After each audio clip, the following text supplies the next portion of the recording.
What's going on, Igniting Faith? It's Curtis here, just getting out of work, and it was a good day at work. It was a busy day, so the time went fast, and I was just sitting here. I was walking downstairs, and I was praying to God, and I said, God, if I could have more days like this, my job wouldn't be so boring. For those of you who don't know, I work in an office. I sit at a cubicle, and I copy and paste and enter data all day. That's all I do. And it's boring. I'm a guy that comes from a warehouse background. I did a little personal training before COVID, and I was actually helping a guy out at church with some concrete work before I started this job. So I'm not used to the stationary, not doing anything job. And got me thinking that a lot of us look at life like that. We look at our lives and we think that there could be more to our lives. And the issue with the thought process is that when we think that there could be more to our lives, we might be missing something that's happening right in front of us. And to address the spirituality of it is that when we don't put as much effort into seeking God and doing the things we should be doing as believers, then not only are we not fulfilling our full potential, we're also missing out on possibilities because of what we're not doing. Our pastor has a saying. He says, sometimes it's not about the bad that you're doing, it's about the good that you're not doing. And I love that phrase because a lot of people look at Christians and they say, "Oh, you're not doing good and that's why you're not succeeding." No, you're not succeeding because you're not trying. You know, inconsistent effort's going to produce inconsistent results. Something I used to tell people whenever I used to personal train back in the day. Like, you can't expect yourself to go in and put forth 90% one day, 80% another day, maybe 50% another day, and expect the same results each and every time, because you're not putting forth as much effort. So if we are putting forth as much effort doing a good job, no matter what the circumstances, no matter how boring it could be sitting there doing the same thing day after day, praying, reading the Bible, you know, it's not the most glamorous lifestyle, but it's what's required of us to grow, to gain knowledge and understanding, to acquire wisdom, you know, to acquire righteous judgment for the situations we find ourselves in. So, I get it, you know. Coming from a Christian, I get it. I get that reading the Bible isn't always glamorous. I get that praying isn't always what we want to be doing. I get that praying righteously is definitely not what we want to be doing. And some of us want to just complain. And I've been there and I've done that. But I'm encouraging you as believers to put forth a consistent effort of just seeking God in faith, seeking, you know, His fulfillment in faith, not just because this is what you want to see done in that time. You know, God's going to give you everything you want. He'll give you everything you want. I fully believe that. But at the same time, He's going to require things of you. He is a just God. He is a faithful God. But He is also a God that requires us to move in faith.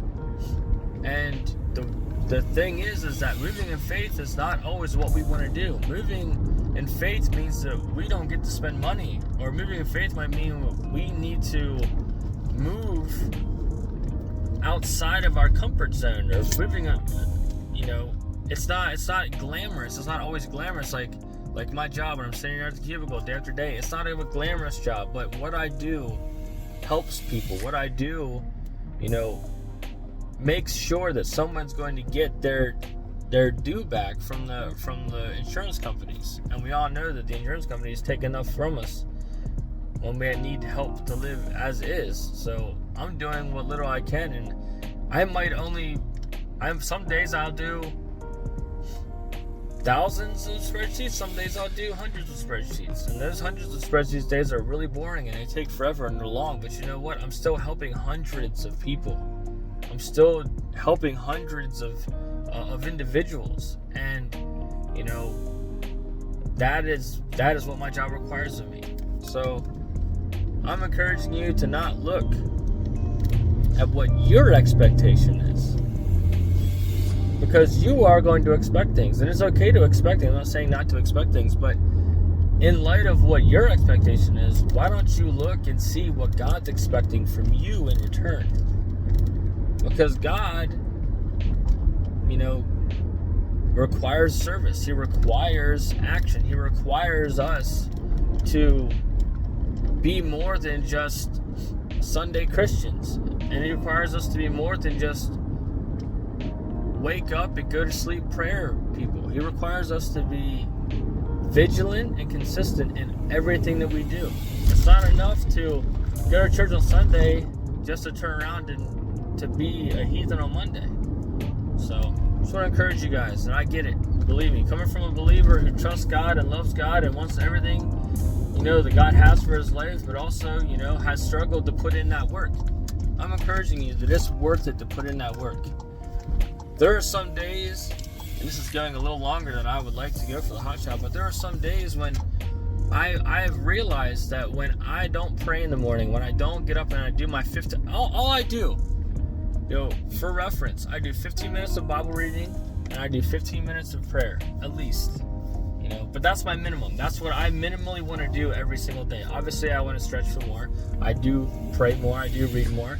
But that's my minimum. That's what I put on myself to do. And when I put in those 15 minutes of prayer and those 15 minutes of reading, the difference between my days when I do and I don't are night and day. The enemy is so on point and moving whenever I'm not, you know, praying and reading consistently. Like that one day I the other week I read 5 out of 6 days. I read my Bible and I listened and I prayed to God and I listened for God. And those 6 days were amazing. And then that 7th day came, and let me tell you what, that 7th day, when I didn't seek God first, when I didn't press into His things, I knew it. The devil was like, this is my time. Now I'm going to move in and I'm going to attack. And the attacks were terrible. So, you know, I'm just, you know, encouraging you to press in on those things and press into those times, because those times are important. That 15 minutes could be that could be a day altering 15 minutes. And I promise you, it will alter your day. Things will be better. Things are a lot better when I pray and when I read. Not just because I'm reading, and I'm not reading the most glamorous stuff. I'm reading Deuteronomy. I'm reading Leviticus, Numbers. You know, it's not all Acts and Matthew and the Gospels of Jesus. Sometimes it's the parts of the books we don't want to read. So, yeah, just encouraging you guys to press in and be more consistent in your actions and be more expectant of yourself as God is expected of you. So I got for you guys. Peace out. God bless. Catch you in the next one.